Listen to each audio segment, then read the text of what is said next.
U.S. is pursuing a campaign of finding out where the COVID-19 originated, and especially and particularly pursuing the lab leak theory.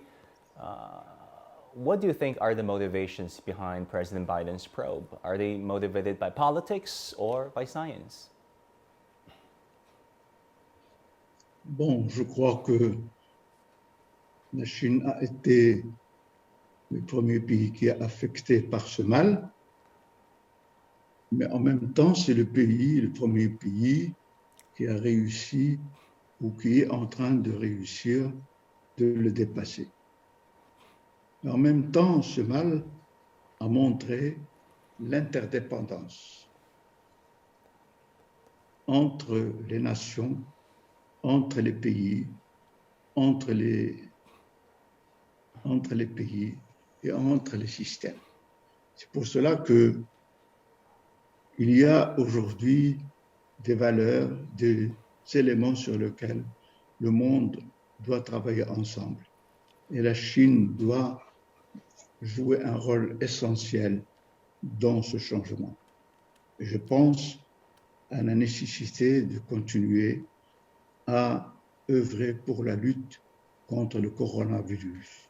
Et je pense surtout aux pays les plus pauvres qui sont démunis en matière notamment de vaccins. Et la Chine, je crois, a donné des exemples dans ce sens, dans le bon sens. Je pense aussi que la Chine, en même temps, aura à jouer un rôle essentiel dans la lutte contre le réchauffement climatique. C'est dans l'intérêt de tout le monde.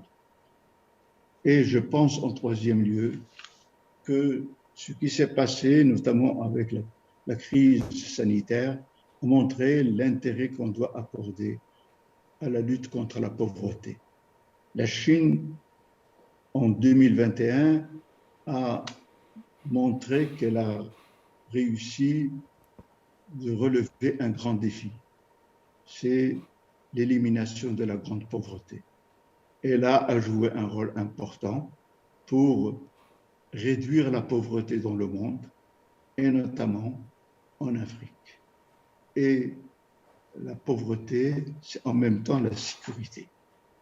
En même temps, la Chine, en tant que grande puissance, a tout le droit de défendre sa position comme grande puissance sur le plan technologique. On parle du piège de la dette. On parle du piège de la dette. Et là, je rappelle que dans les années 90, il y a eu un grand déséquilibre dans les relations économiques entre l'Afrique et les pays développés, ce qui a amené le Fonds monétaire international, la Banque mondiale, à imposer ce qu'on a appelé la politique d'ajustement structurel. Et ce qui a amené plus tard, au fait, à imposer ce qu'on a appelé le consensus de Washington. Il est important aujourd'hui, dans les relations entre l'Afrique et la Chine, qu'on améliore avant tout la gouvernance des pays africains pour faire en sorte que l'utilisation de la dette soit une utilisation plus productive et pour dépasser tout avec la nécessité de dépasser le piège de la dette. Donc, il me semble que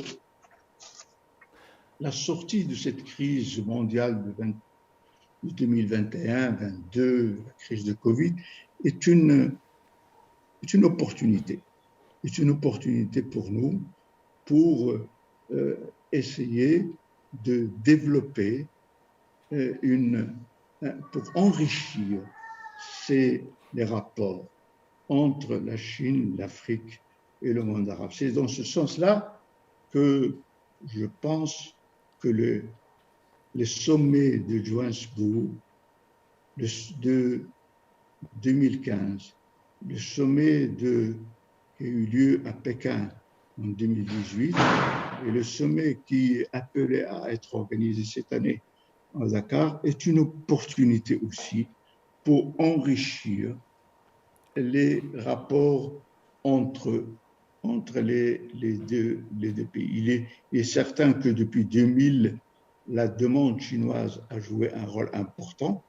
Maintenant, l'opportunité de ce changement que le monde connu est une façon d'intégrer aussi l'Afrique qui s'impose par sa démographie, par ses problèmes, par ses atouts, par son urbanisation, pour qu'elle devienne un élément important de la construction d'une mondialisation plus équilibrée et plus multilatérale.